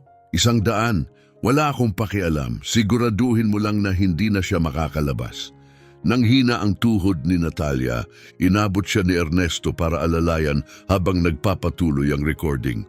Akin ang mga bata malinaw, maganda silang tingnan para sa akin. Mukha akong mabuting ama, family man, lalo na't papalapit ang eleksyon at kung magreklamo siya, sino ang maniniwala sa babaeng nakakulong sa mental hospital? Nagtapos ang file sa malamig, walang pusong tawa, parang nawalan ng lakas ang mga paa ni Natalia. Kumapit siya sa rehas. Ipalalagay niya ako sa kulungan ng ospital habang buhay. Pero hindi niya nagawa, sabi ni Ernesto. At ngayon, may ebidensya tayo. Agad siyang nagsimulang kumuha ng litrato ng lahat, screenshots, dokumento, audio files. Bawat digital na hibla ng maingat na hinabing lambat ni Rodrigo. Doon sila naputol ng isang boses. Ebidensya ng Eksakto. Lumingon sila. Paakyat sa daan si Delegate Portela. Mag-isa na ngayon pero nakapatong ng mariin ang kamay sa holster niya. May nakalimutan ako, sabi niya habang umaakyat sa hagdan. Ang phone ni G. Perez, pinapabalik niya. Sabi niya, puntahan ko. Napaka-kombinyente, sabi ni Ernesto, itinago ang phone sa likod ng likod niya. Tinawagan ka niya? Oo naman, ibalik mo na. Inunat ni Portela ang kamay. Ari-arian yan ng may-ari. Ebidensya to. Ebidensya ng Napangiti si Portela pero masikip ang panga. Walang kasong bukas laban kay G. Perez. Walang investigasyon. Walang warrant. Ibig sabihin, walang ebidensya. May phone lang na hindi sayo. May mga mensahe rito mula sayo, kalmadong sabi ni Ernesto, tungkol sa 25,000 reais. Sandali, nabiyak ang maayos na maskara ng delegado. Wala kang karapatang kalkalin yan. Illegal yan, paglabag sa privacy. Naka-unlock yan, naiwan sa beranda ko. Ibig sabihin, pwede kong tingnan. Nakakross ang mga braso ni Ernesto at ang nakita ko, mga mensahe para sa mga hukom, politiko, mga litrato ng rig contracts. Hindi ka lang Cora, Portela, tanga ka rin. Humakbang si Portela, pumait ang tono. Ibigay mo ang phone. Ngayon, o aarestuhin kita sa obstruction, pagtamper sa ebidensya, pagtanggap ng ninakaw. Delegate, sigaw ng isang paos na boses mula sa likod. Lumingon silang lahat at nakita si Sebastião, ang kapitbahay, papalapit sakay ng kabayo. 70 taong gulang, kupas na sa araw at ulan, matalino at tuso pa rin. Nakayuko na ang likod sa tagal sa lupa pero matalim pa rin ang mata. At sa kamay niya, isang phone, nakarecord. May narinig akong sigawan mga 4:30 kanina, sabi ni Sebastião. Naisip kong tumawag sa pulis. Mukhang naunahan nila ako. Bumaba siya ng kabayo, hindi inaalis ang kamera kay Portela. Record lang tayo para sa kaligtasan ng lahat. Nanigas si Portela. Nagpapalipat-lipat ang tingin niya sa phone, sa kamay ni Ernesto, sa kamera ni Sebastião, at sa katotohanang unti-unting bumubulagta sa harap niya. Nagpasiya siya. Hindi pa tutapos, bulong niya umatras papunta sa sasakyan niya. Sangayon ako, sagot ni Ernesto. Pero ngayon, ikaw na ang dapat kabahan. Hindi sumagot si Portela. Tumalikod siya at nagmamadaling umalis. Lumalagapak ang bota sa graba. Pagkaraan ng ilang segundo, umalingaw-ngaw ang gulong habang humarurot ang sasakyan niya pababa ng driveway. Ibinalik ni Sebastião ang phone niya. Wala akong nakita, magaan ang tono niya. Pero kung kailangan mo ng saksi, salamat, sabi ni Ernesto, totoo ang pasasalamat. Ingatan mo ang pamilya mo. Sumampa ulit si Sebastião sa kabayo. At baka magandang maglagay ka na ng security cameras. Nang sila na lang muli, bumalik sa trabaho si Ernesto. Tinapos niyang iligtas at isave ang lahat ng file mula sa phone. Pagkatapos, nagbukas siya ng bagong email account at in-upload iyon sa cloud. Mga litrato, screenshots, recordings, backup para sa seguridad. Tapos kinuha niya ang telepono. Tinawagan niya ang numerong ibinigay ng ama niya noon. Numerong matagal nang nakatago sa likod ng isip niya para kung sakali. Dr. Isabela Aquino, sabi niya nang may sumagot. Ernesto Mendoza po ako. Sinabi ng tatay ko si Roberto Mendoza na kung sakaling kailangan ko ng pinakamagaling na criminal defense lawyer sa Cuyaba, huminga siya ng malalim at ipinaliwanag ang lahat. Tahimik na nakaupo si Natalia, yakap pa rin si Roberto habang nanginginig ito sa mga bisig niya. Oo, sabi niya sa telepono, may digital na ebidensya ako. Hindi ito nakuha ng iligal. Naiintindihan ko. Pwede ka bang pumunta ngayon? Sandaling pause. Ayos. At Dr. Isabela, kailangan ko rin ang pangalan ng isang investigative journalist na mapagkakatiwalaan ko. Pagkababa ni Ernesto ng tawag, nakita niyang nakatingin sa kanya si Natalia nang may mas malalim pa kaysa ginhawa. Paghanga iyon.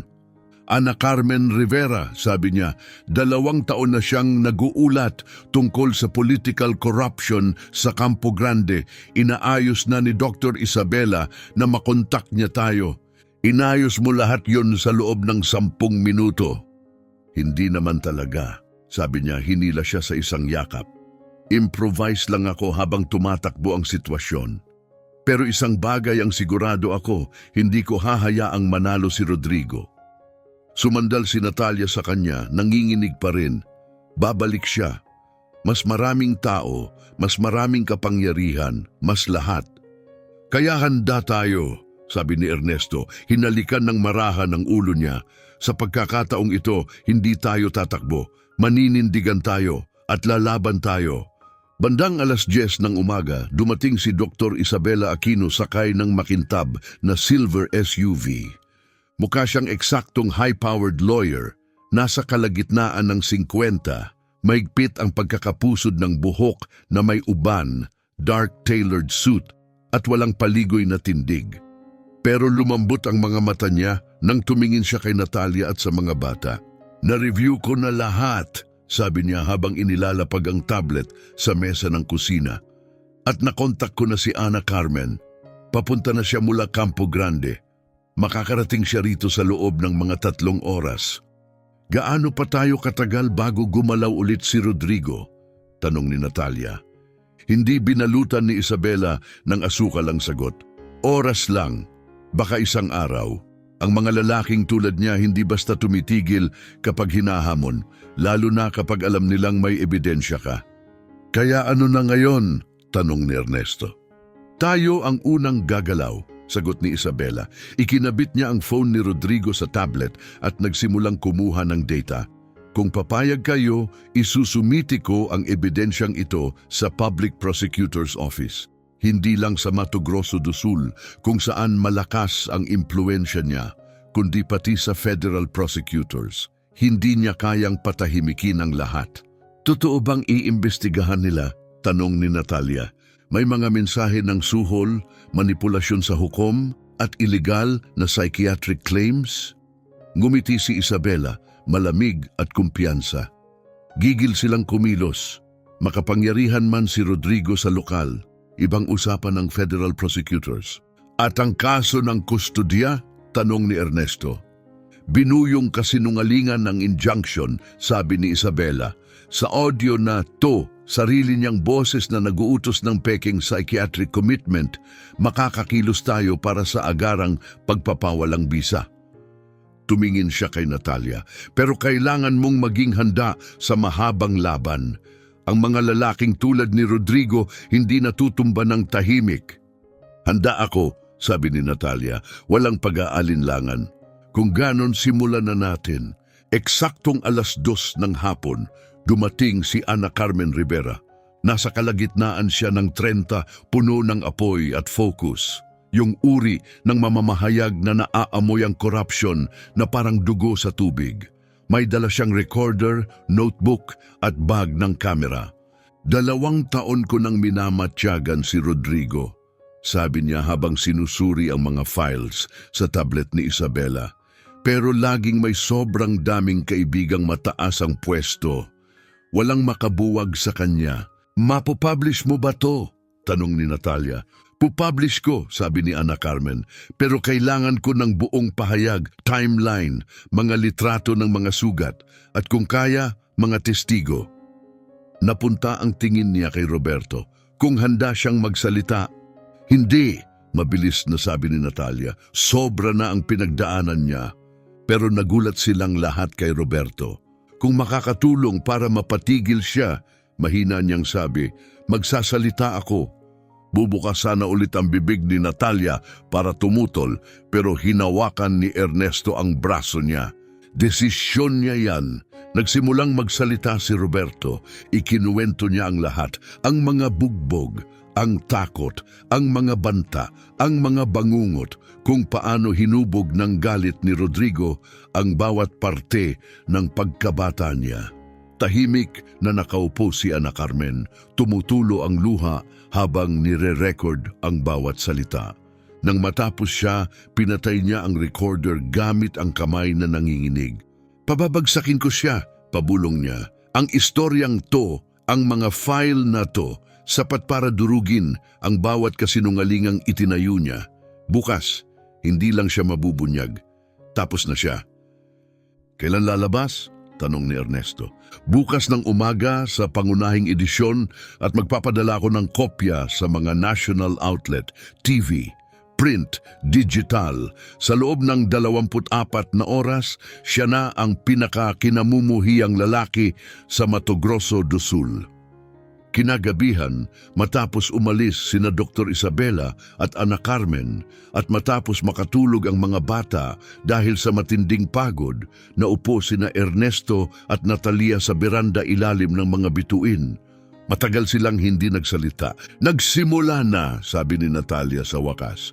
Oo, sagot ni Ernesto, wala nang atrasan ngayon. Wala na. Inabot niya ang kamay ni Ernesto at mahigpit itong hinawakan. Salamat. Salamat, pabulong ni Natalia, dahil lumaban ka para sa amin.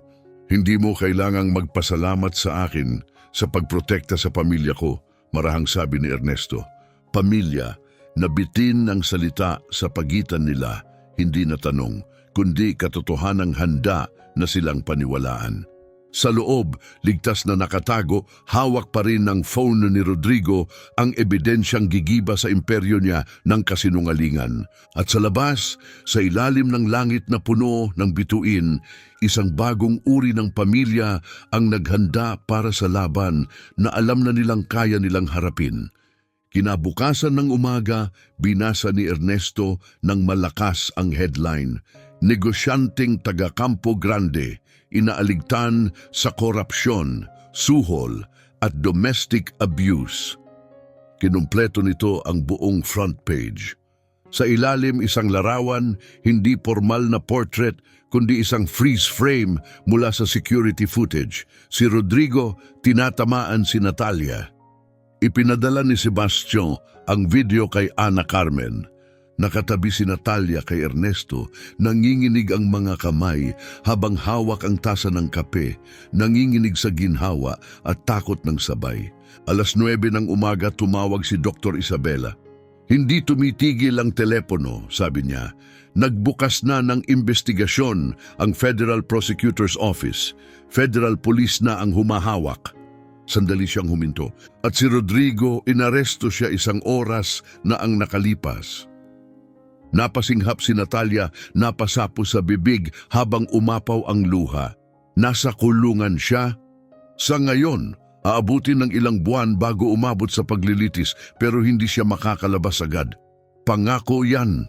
At Natalia, humina ang boses ni Isabela. Opisyal nang nagsimula ang laban sa kustodiya. Ang mga buwan na sumunod ay sumubok sa lahat. Noong Pebrero, unang pagdinig, malamig na korte, matitinding ilaw, umupo si Natalia sa tabi ni Isabela, mahigpit ang pagkakapulupot ng mga daliri. Sa kabila, sinubukan ng mamahaling abogado ni Rodrigo na ibasura ang ebidensya. Illegal, nakuha ang phone, argumento ng isa. Inabandona ito sa gitna ng pag-atake, matalim na sagot ni Isabela. Ganap na legal. Si Rodrigo, naka-prison jumpsuit, ay tumingin kay Natalia ng puno ng puot. Hindi siya natinag. Noong Marso, sumailalim sa pagsusuri sina Roberto at Lourdes. Mahahabang session kasama ang child psychologists, pagguhit, pagkukwento, paglalabas ng sakit na matagal nilang hindi alam pangalan.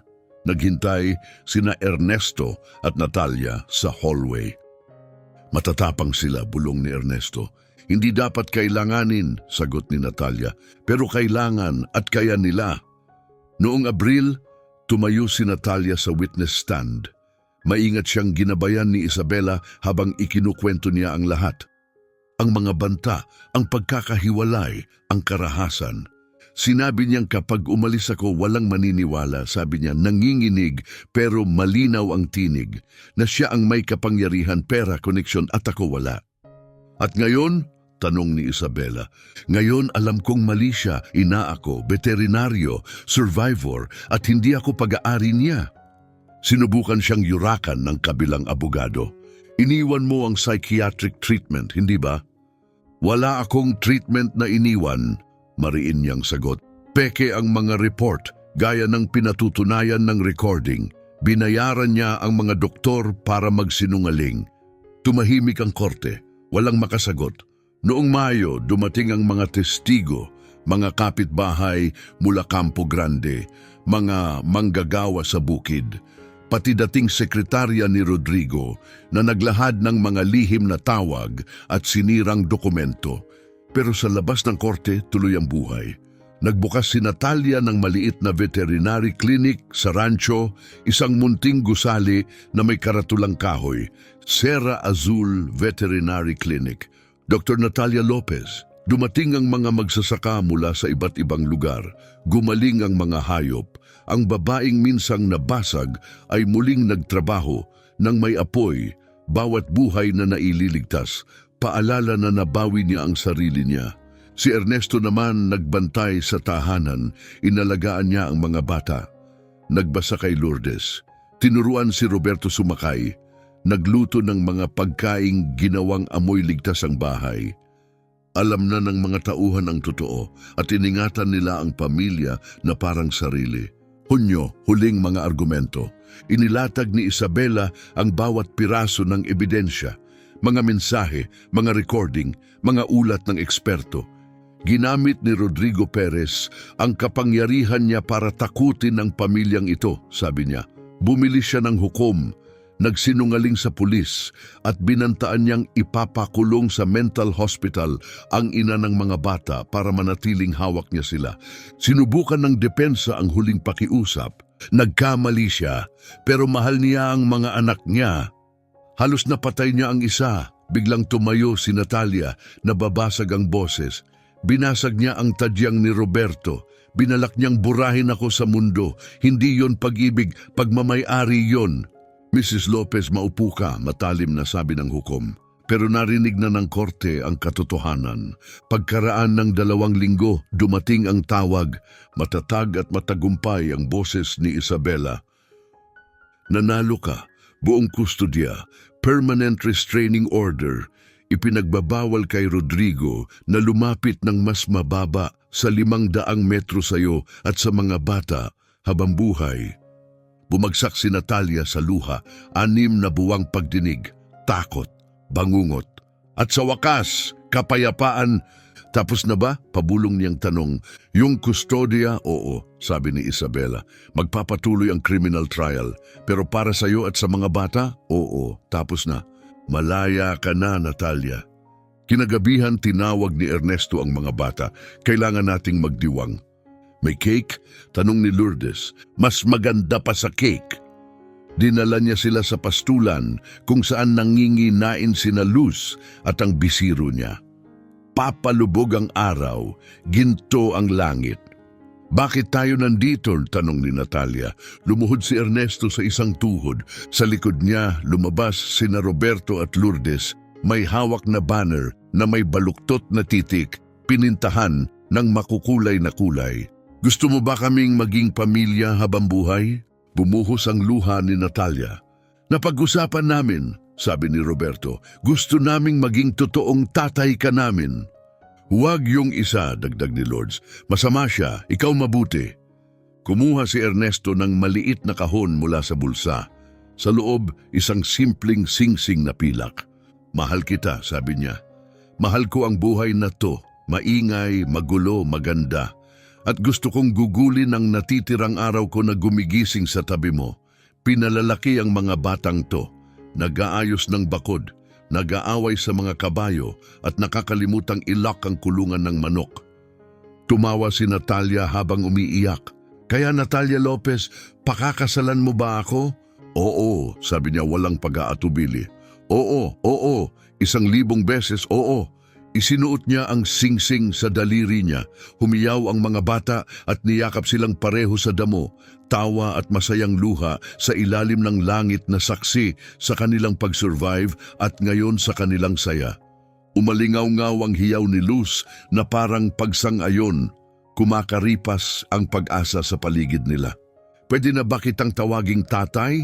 tanong ni Lourdes, nakakapit sa leeg niya. Tumingin si Ernesto kay Natalia. Tumango siya. Isang karangalan. Hindi nagsalita si Roberto. Lumapit lang siya at hinawakan ang kamay ni Ernesto. Maliliit na daliri na mahigpit na kumakapit sa taong hindi nabibitaw.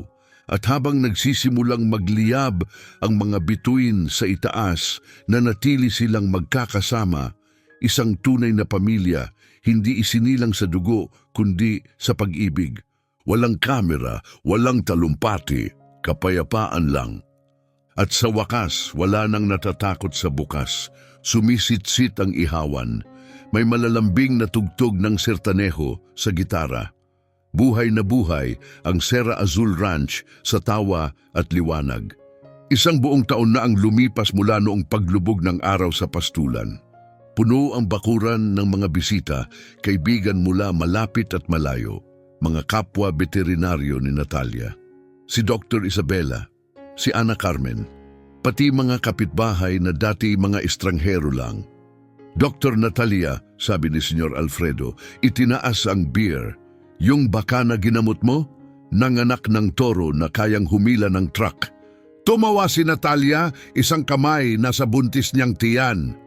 8 buwan na, pero naglalakad sa gitna ng mga tao na parang pag-aari niya ang lupain. Dahil ngayon, pag-aari na nga niya, nakatayo si Ernesto sa may bakod, puno ang puso.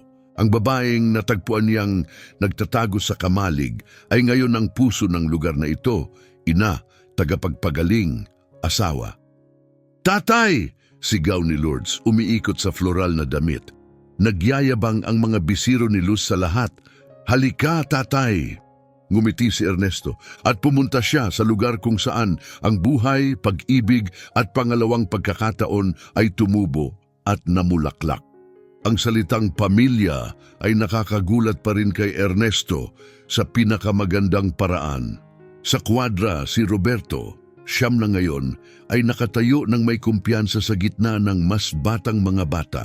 Ipinapakita kung paano magsuklay at maglinis ng mga kabayo ng may tiyaga at malasakit. Mas tuwid na ang likod niya, matatag na ang boses, ang takot na dati nakakapit sa kanya ay halos nawala na, kahit paminsan-minsan ay bumabalik pa rin ang mga bangungot. Malaking tulong ang lingguhang therapy, pati ang pagmamahal, pati ang pagtawag niya kay Ernesto ng tatay.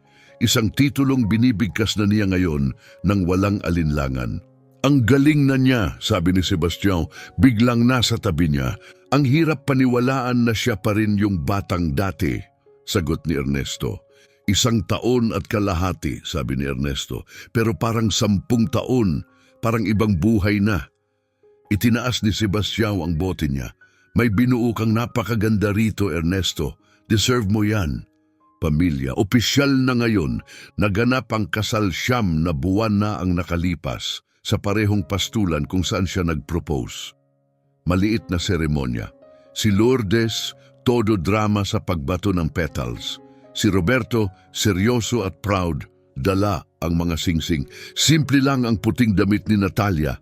Suot ni Ernesto ang sweet na minsang pag-aari ng ama niya. Ang mga panata nila ay hindi lang salita. Selebrasyon iyon ng lahat ng pinag-survivean nila. Pagdedeklara ng pag-ibig na hinubog ng apoy. "Kumusta na ang kaso?" tanong ni Ana Carmen habang lumalapit. "Nakaschedule pa rin para sa susunod na taon, 2026, sagot ni Ernesto. "Doc?" Pag-confirm niya kay Isabela, nakakarating lang. "Mabagal ang sistema," sabi ni Isabela, pero nakakulong pa rin si Rodrigo. Ang mga kaso, suhol, pandaraya, corruption, money laundering, sapat para manatili siyang nakadetain ng matagal. Sumulpot si Natalia sa tabi nila, sumandal kay Ernesto, kalmado pero matatag. "Hindi ako humingi ng paghihiganti. Gusto ko lang siguraduhin na hindi na siya makakasakit ng iba." "Payapa ka na ba?" mahinang tanong ni Isabela. "Oo," sagot ni Natalia, nakatingin sa paligid. Umaalingaw-ngaw ang tawanan mula sa bakuran, puno ng buhay ang klinika. Nasa tabi niya ang asawa niya, ligtas ang mga anak niya. Kung anong mangyari kay Rodrigo, responsibilidad niya yon. Pinili ko ang ibang landas. Habang papalubog ang araw, umalis na ang huling bisita. Tumulong sina Ricardo at Leonardo magligpit at tumangging tumanggap ng bayad. Pinakain kami ni Ma'am na parang hari, grin ni Ricardo. Sapat na yon. Hindi nagtagal, silang 4 na lang ang natira, halos 5 na. Sumigaw si Ernesto, "Roberto, oras na para ilak ang kamalig." "Tulong ako," sagot ni Roberto agad. Rutina nila ito ngayon.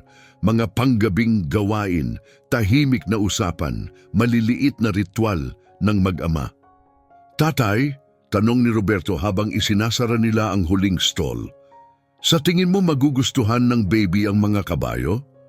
"Sana," ngumiti si Ernesto, "pero kung hindi man, okay lang. Naalala mo, si Lourdes, hindi rin sila nagustuhan noon." Ngayon, hindi na siya tumitigil sa kakakwento tungkol sa kanila. "Eksakto, nagbabago ang tao, gaya mo. Gaya ko paano?" Humarap si Ernesto at lumuhod para magkapantay sila ng tingin. "Sabi ng mama mo, tahimik daw ako dati, sarado, laging mag-isa." Kumiling si Roberto, "Pero hindi ka na ganun ngayon." "Hindi na, masaya na ako ngayon, totoong masaya. Ikaw, mama mo, si Lourdes, ang baby, binago ninyo ang lahat. Niligtas mo kami." "Hindi!" Mahina ngunit malinaw na sabi ni Ernesto, "Niligtas natin ang isa't isa." Naglakad sila pauwi sa ilalim ng langit na pinintahan ng kahel at lila. Sa bintana ng kusina, nakita nila sina Lourdes at Natalia na may ginagawa, nagkikikihan, pabulong-bulong, siguradong may lihim na dessert. "Naalala mo nung ako lang dito," sabi ni Ernesto. "Gising, trabaho, tulog, ulit." "Malungkot yon." "Oo," amin niya. "Ligtas, predictable, pero hindi buhay." "At ngayon?" "Ngayon magulo, maingay, wild," ngumiti siya. "At hindi ko ipagpapalit kahit isang segundo." Sa beranda, muli silang sumama kina Natalia at Lourdes. Gabi na, namukadkad ang mga bituin sa langit. Ipinatong ni Ernesto ang kamay sa tiyan ni Natalia, may bagong tibok sa loob. Kumakadyot siya, bulong ni Natalia, ginagabayan ang kamay niya. Naramdaman niya munting galaw. Pangakong may darating pang pag-ibig, kaguluhan, saya. "Masaya ka ba?" Mahinang tanong ni Natalia. "Hindi ko alam na kaya kong maging ganito kasaya," sabi ni Ernesto. Hinalikan siya sa labi. "Ew!" sigaw ni Lourdes. Tahimik na tumingin sa mga bituin si Roberto, kunwari hindi napapansin.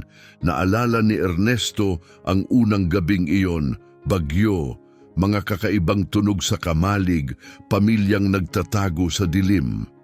Pwede niya silang pinalayas, pwede siyang kumapit sa pag-iisa, pero hindi niya ginawa. At binago nito ang lahat dahil natutunan niya na ang kalungkutan ay hindi seguridad, kulungan iyon. At ang pag-ibig, magulo, hindi inaasahan, pinaglaban ng husto, iyon ang tunay na kalayaan. "Ano ang iniisip mo?" tanong ni Natalia. "Na ang mga kakaibang tunog ang nagdala sa akin ng pinakamagandang bagay na nangyari sa buhay ko. Kami yung kakaibang tunog, kayo ang lahat ng hindi ko alam na kailangan ko." At magkasama, sa ilalim ng langit na puno ng bituin, nanatili sila. Pamilyang pinili ang isa't isa, pinagbuklod ng tibay at pinapagana ng pag-ibig. Sa ilang buwan may isa na namang bata, mas maraming tawanan, mas maraming ingay, mas maraming magandang kaguluhan. Si Ernesto, na minsang naniwalang ang buhay niya ay para sa katahimikan at pag-iisa, ay natutunan ng totoo. Ang pamilya ay hindi tungkol sa perpektong buhay. Tungkol ito sa pagpili sa isa't isa, paulit-ulit. Tungkol ito sa pagbaligtad ng basag na simula tungo sa panghabambuhay na awit. Tungkol ito sa paghahanap ng tahanan hindi sa pader, kundi sa puso. At sa wakas, nahanap na niya ang tahanan niya. Ano ang masasabi mo sa kwento ni na Ernesto at Natalia? Paano nagbukas ang isang gabing maulan sa pagkatuklas ng pag-ibig, pamilya at paggaling. Ibahagi ang iyong thoughts sa comments at sagutin mo rin. Ano ang paborito mong eksena? Aling bahagi ang pinakanakagalaw sa'yo? Sa scale na 0 hanggang 10, gaano mo i-rate ang kwentong ito ng second chances? Kung naniniwala kang lahat ay karapat-dapat sa bagong simula, huwag kalimutang mag-like, mag-subscribe at i-on ang notifications para hindi ka makaligtaan ng susunod na kwento ng pag-ibig, tibay at pamilya.